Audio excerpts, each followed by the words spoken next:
Bismillahirrahmanirrahim. Assalamualaikum warahmatullahi wabarakatuh. Innal hamdalillah nahmaduhu wa nasta'inuhu wa nastaghfiruhu wa nastahdihi wa na'udzu billahi min shururi anfusina wa sayyiati a'malina. Man yahdihillahu fala mudilla lahu wa man yudlilhu fala hadiya lahu. Ashhadu an la ilaha illallah wahdahu la syarika lah wa ashhadu anna Muhammadan abduhu wa rasuluhu alladzi la nabiyya ba'dah. Subhanaka la ilma lana illa ma 'allamtana innaka antal alimul hakim. Amma ba'd. Ma'asyiral hadirin wal hadirat minal muslimin wal muslimat jamaah salat subuh Masjid At-Taqwa Indo As-Sakinah rahimakumullah.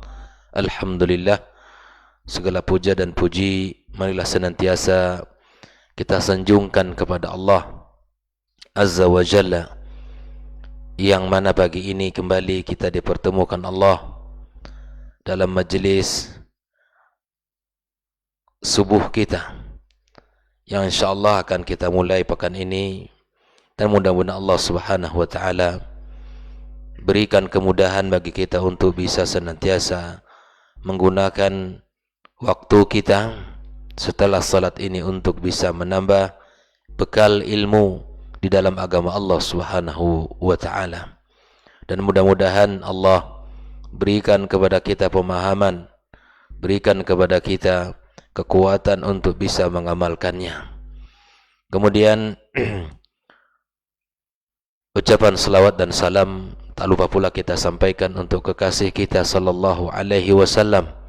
Allahumma salli wa sallim wa barik ala Muhammad. Untuk keluarga yang mulia, anak keturunannya Nabi kita sallallahu alaihi wasallam, para sahabat yang telah berjuang bersamanya, yang telah mengorbankan jiwa dan harta mereka demi tegaknya agama Allah subhanahu wa ta'ala, serta siapapun di antara umat ini yang senantiasa berusaha untuk kokoh di atas sunnah Nabi kita sallallahu alaihi wasallam dan berjalan di atasnya sampai hari kiamat kelak. Mudah-mudahan kita semua mendapatkan syafaat dari Nabi kita sallallahu alaihi wasallam, dan mudah-mudahan kita dikumpulkan bersamanya di dalam surga Allah subhanahu wa ta'ala. Jemaah yang dimuliakan Allah subhanahu wa ta'ala, kembali kita mengawali pertemuan ini dengan melanjutkan kitab yang pernah kita bahas sebelum Ramadan, yaitu tentang 55 wasiat dari Nabi kita sallallahu alaihi wasallam, yang mana terhenti. Kajian ini kita tunda karena masuknya bulan suci Ramadan. Kemudian kita tambahkan dengan pembahasan yang berkaitan dengan persiapan kita menghadapi bulan suci Ramadan. Alhamdulillah, kembali di bulan Syawal ini kita akan menyelesaikan beberapa wasiat Nabi sallallahu alaihi wasallam yang kepada umatnya yang masih tersisa akan kita sempurnakan. Dan setelah ini atau setelah buku ini selesai, kita akan pilih pula kitab yang lain untuk kita baca dan kita pelajari bersama.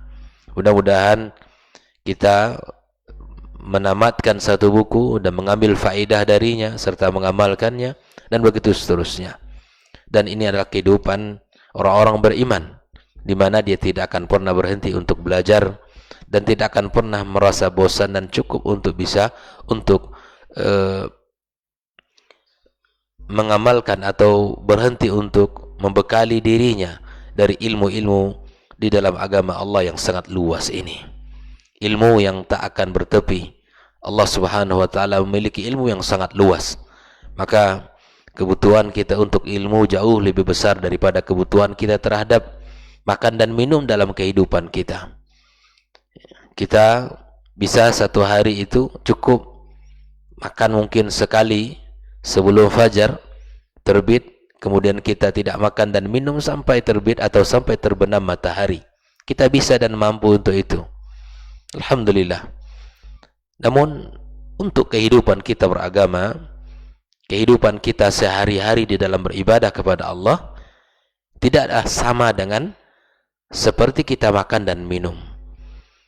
Justru kata Imam Ahmad, setiap tarikan nafas kita membutuhkan ilmu agar apa yang kita lakukan itu betul-betul sesuai, betul-betul benar di dalam agama yang mulia ini, sehingga apa yang kita lakukan tercatat amal yang diterima di sisi Allah, dan apa-apa yang kita kerjakan dia menjadi buah yang manis dan ranum dalam catatan amal dan catatan keseharian kita.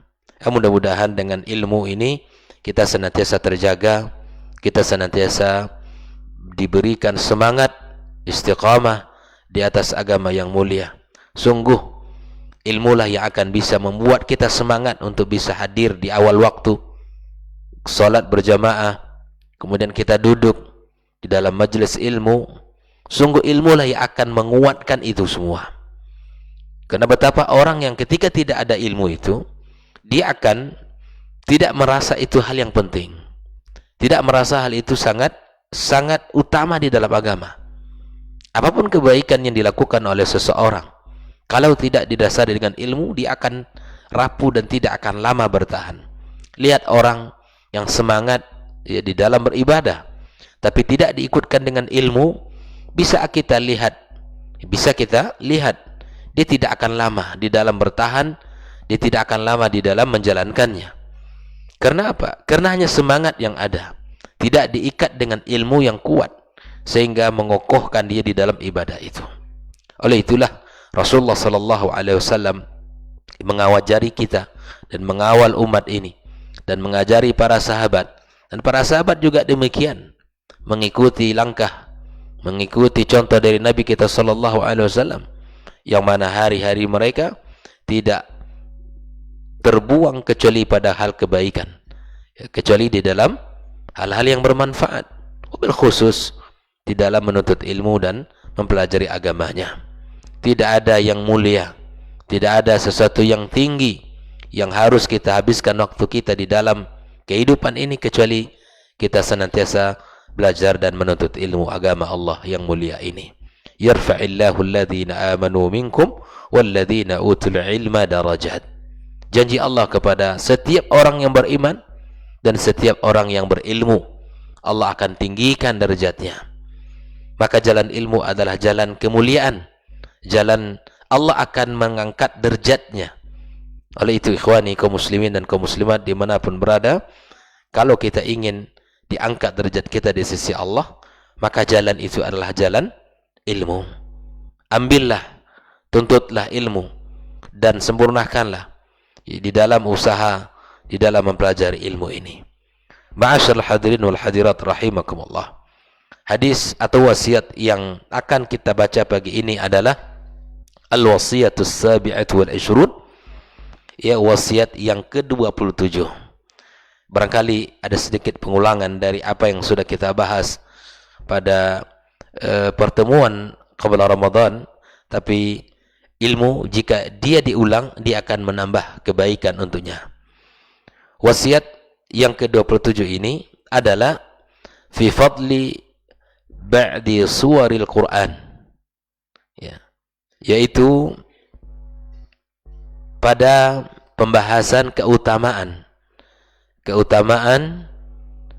daripada sebagian ayat-ayat atau surat-surat Al-Quranul Karim.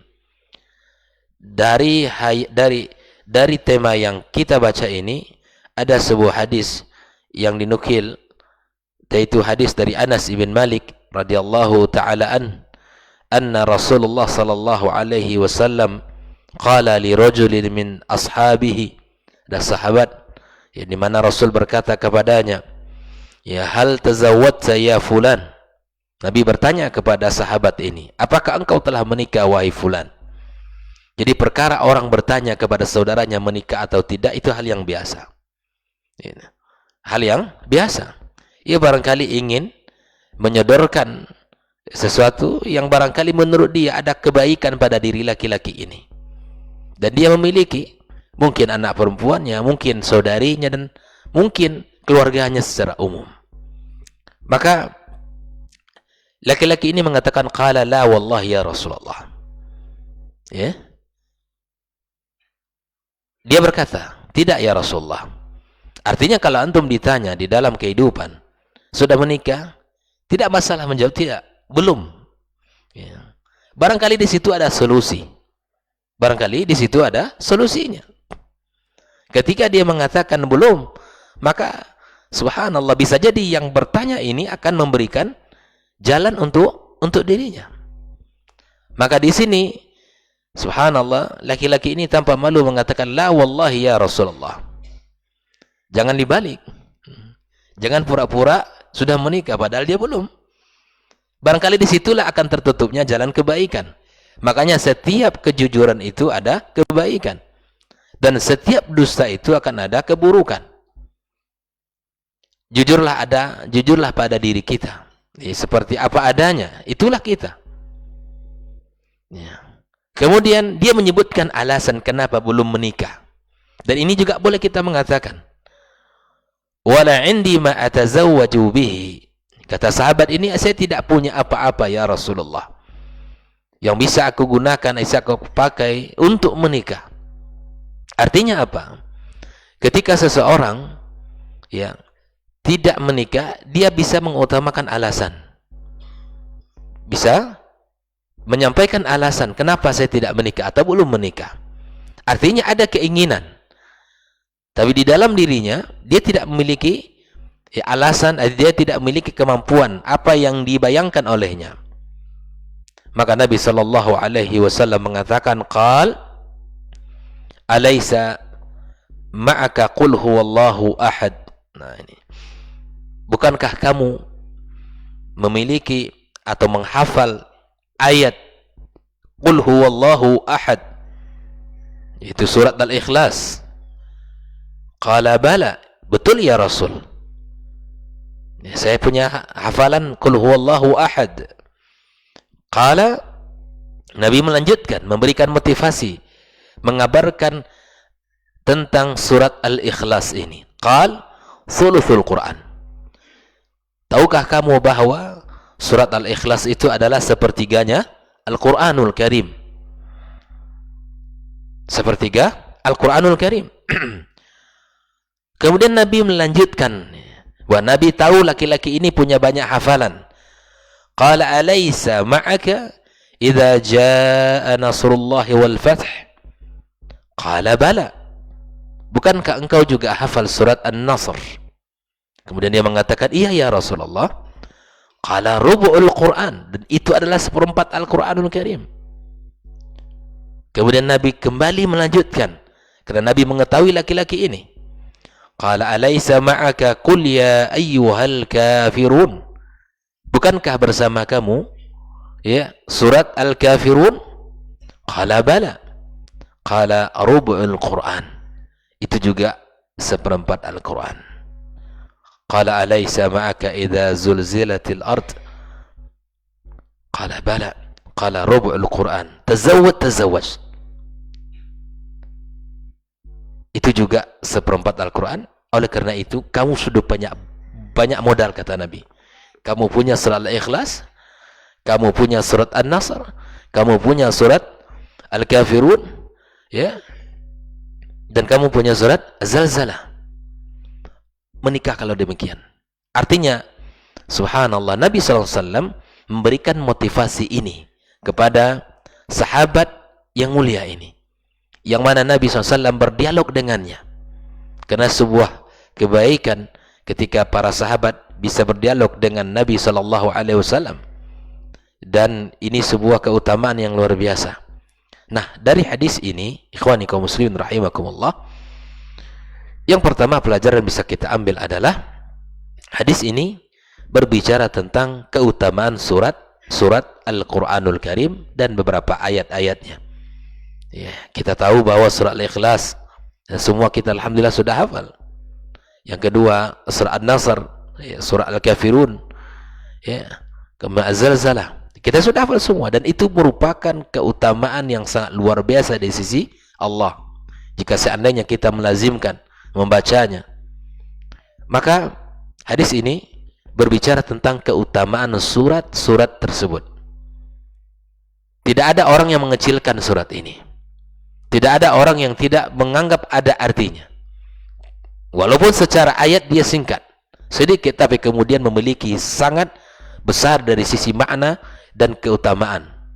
Yang kedua, kaum muslimin rahimakumullah, dibolehkan bagi seseorang untuk menjadikan ayat Al-Quranul Karim sebagai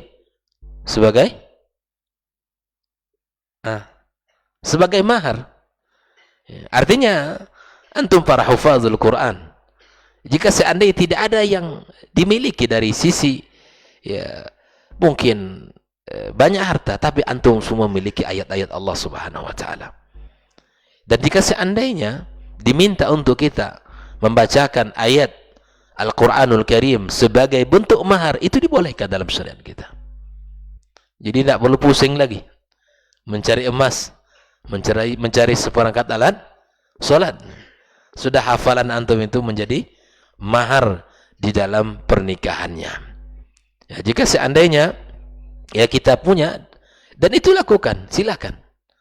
Ya, dan itu dibolehkan di dalam agama kita. Alhamdulillah, kalau ditambah dengan seperangkat alat salat. Wa ma ma'aka min suwaril Qur'anil Karim.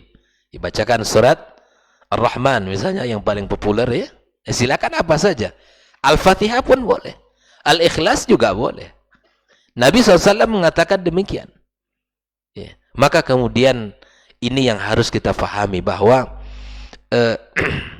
Al-Quran itu memiliki keutamaan yang sangat agung dan sangat luar biasa di dalam agama kita ini.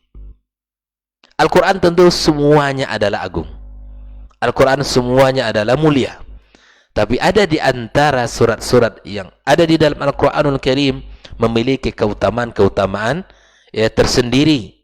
Jika kita lihat satu persatu dari surat-surat itu, memiliki perbedaan-perbedaan, masing-masing memiliki keutamaan-keutamaan berdasarkan hadis Nabi Sallallahu Alaihi Wasallam.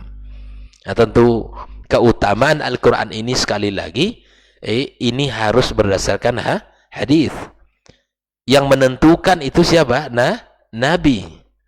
Yang menentukan bukan kiai, bukan buya, bukan ustaz, tapi mereka menyampaikan berdasarkan hadis dari Nabi Sallallahu Alaihi Wasallam. Nah, ada beberapa keutamaan-keutamaan dari ayat-ayat Al-Quran seperti khawatim surat Al-Baqarah dan ayat Al-Kursi, sebagaimana yang disebutkan oleh Nabi SAW dari Mu'adz ibn Anas Al-Juhani radhiyallahu ta'ala anna Rasulullah sallallahu alaihi wasallam qala man qara'a qul huwallahu ahad 10 maratin banallahu lahu baitan fil jannah. Ini berbicara tentang keutamaan surat Al-Ikhlas. Di samping dia sepertiga Al-Quranul Karim. Kemudian di dalam hadis yang lain, hadis dari Imam Ahmad, Nabi Sallallahu Alaihi Wasallam berkata, barang siapa yang membaca 10 kali ya, surat Al-Ikhlas, ya, membaca 10 kali surat Al-Ikhlas, Allah akan bangunkan baginya rumah di dalam surga. Berapa waktu kita membutuhkan untuk menyelesaikannya? Kira-kira berapa waktu Pak Husnul? Ikhlas. Beliau Pak Husnul pulang ke rumah dari masjid ini bisa 20 kali lebihin. Subhanallah. 10 kali kita baca surat Al-Ikhlas ini, kita yakin dari Nabi kita SAW, Allah bangunkan bagi kita rumah di dalam surga. Bayangkan itu. Betapa banyak dan mudahnya jalan-jalan kebaikan itu. Betapa mudahnya jalan kemuliaan itu. Kira-kira yang bisa melakukan ini siapa? Orang-orang yang Allah berikan kepadanya ilmu dan kemudahan di dalam mengamalkan. Barangkali hadis ini sudah kita tahu sebelumnya, ya kan? Barangkali hadis ini sudah kita pelajari sebelumnya. Tapi apakah bisa kita menjalankan dalam kehidupan kita? di mana hari yang kita lewati dalam keseharian kita. Tidak ada hari kecuali kita melewati dengan membaca minimal 10 kali dalam sehari, dengan meyakini keutamaan yang telah disebutkan oleh Nabi ini. Subhanallah. Disinilah keberkahan ilmu itu. Disinilah keberkahannya. Karena banyak orang yang memiliki ilmu, penuh di dadanya ilmu. Sekian kitab dibahas, tapi kemudian tidak mendapatkan taufik dari Allah untuk mengamalkan. Hanya sekedar untuk pemanis mulut, untuk membuat orang lebih kagum dengan apa yang disampaikan. Tapi kemudian apakah dia? Allah berikan taufik, Allah berikan kemudahan untuk bisa mengamalkan itu. Disinilah kita bersama-sama, ikhwani kaum muslimin, meminta kepada Allah taufik, pertolongan, al-ma'unah atas apa yang sudah kita pelajari ini, agar bisa kita mengamalkan dalam kehidupan kita, agar bisa kita berpegang dengan apa yang telah kita pelajari. Bukankah nanti di hari kiamat kelak itu akan ada satu pertanyaan dari antara 4 pertanyaan itu, ya, tentang ilmu, sejauh mana ilmu itu diamalkan. Ini amanah, dan ini tanggung jawab kita di hadapan Allah Tabaraka wa Ta'ala bersama. Oleh itu ikhwani, mari senantiasa kita mohon kepada Allah agar kita diberikan pertolongan, kemudahan untuk bisa mengamalkan apa yang sudah kita pelajari. Hal ini subhanallah, dan barangkali ini sudah diulang-ulang sekian kali dalam penyampaian para asatiz. Hadis ini mungkin sering kali dibacakan, tapi kemudian hal natamassak atau na'malu bihadhi al-fadilah, apakah kita mengamalkan dengan keutamaan-keutamaan yang telah disebutkan oleh Nabi kita sallallahu alaihi wasallam. Sehingga setelah hadis ini disampaikan oleh Nabi SAW, Umar bin Khattab radhiyallahu ta'ala anhu berkata, "Idzan nastakthir ya Rasulullah." Kalau demikian halnya, engkau sampaikan 10 kali dibaca, ya, kemudian Allah bangunkan rumah di dalam surga, maka kalau demikian halnya kita perbanyak membacanya, wahai Nabi. Qala Rasul sallallahu alaihi wasallam, Allahu aktsar wa athyab. Ya, Allah menyukai tentunya yang lebih banyak. Ya, Allah yang menyukai, ya, orang yang lebih banyak membaca dan lebih bagus membacanya. Bayangkan.